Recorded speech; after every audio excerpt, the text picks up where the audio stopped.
Hello, my name is Laura A. Taylor Johnson, and let me tell you, just to name a few, I wear many hats.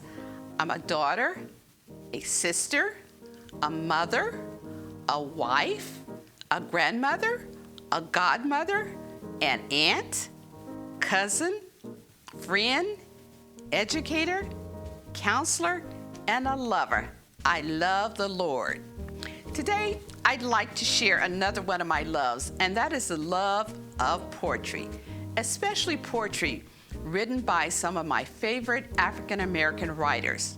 As we all know, African Americans have a long and strong tradition of writing going back centuries, and the annals of literature are filled with amazing African American poets and poems. "'Twas mercy brought me from my pagan land, taught my benighted soul to understand that there's a God, there's a Savior too. Once I redemption neither sought nor knew, some view our sable race with scornful eye. Their color is a diabolic dye.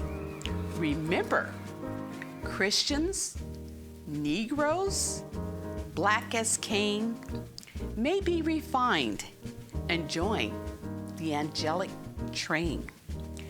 The poem I just shared with you is entitled "Being Brought from Africa to America" and was written by the writer Phyllis Wheatley.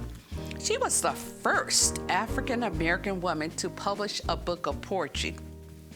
Although her poem is a mere 8 lines, Phyllis was able to describe her experience of coming to America as a slave.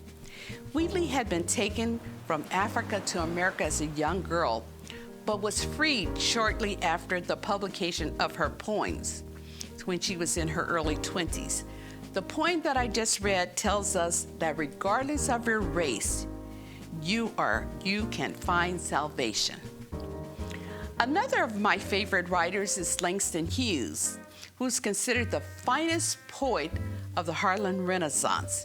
He was the first African American to support himself as a writer. In this poem I will read to you, he shares the importance of having dreams.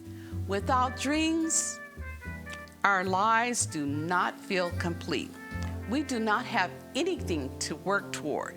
So holding on to the dreams strengthens and empowers us.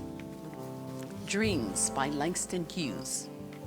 Hold fast to dreams, or if dreams die, life is a broken-winged bird that cannot fly. Hold fast to dreams, or when dreams go, life is a barren field, frozen with snow.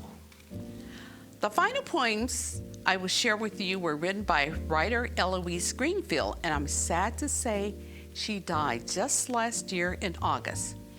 I became acquainted with Eloise Greenfield's writings when I was teaching school at the primary level because she wrote so many wonderful books for young readers, which I love to read to my students. When Miss Greenfield began to write poetry and saw that there were far too few children's books that told the truth about African Americans, right then and there, she decided to make that her mission. She wanted her books to enable Black children to realize how beautiful and smart they are. She wanted to write books that inspired and uplifted them, that made them laugh and be happy. Eloise Greenfield was born in North Carolina, but grew up in a public housing development for African Americans in Washington, D.C. The library was just 2 minutes from her back door, so she spent a lot of time there. And guess what? That reminds me of my early childhood because we lived about 3 blocks from the Charles S. Green Branch Library, and we spent a lot of time there, just barring, of course, our limit. 5 books per child each time we went to the library. The poem, In the Land of Words by Eloise Greenfield. In the land of words, I stand as still as a tree, and let the words rain down on me.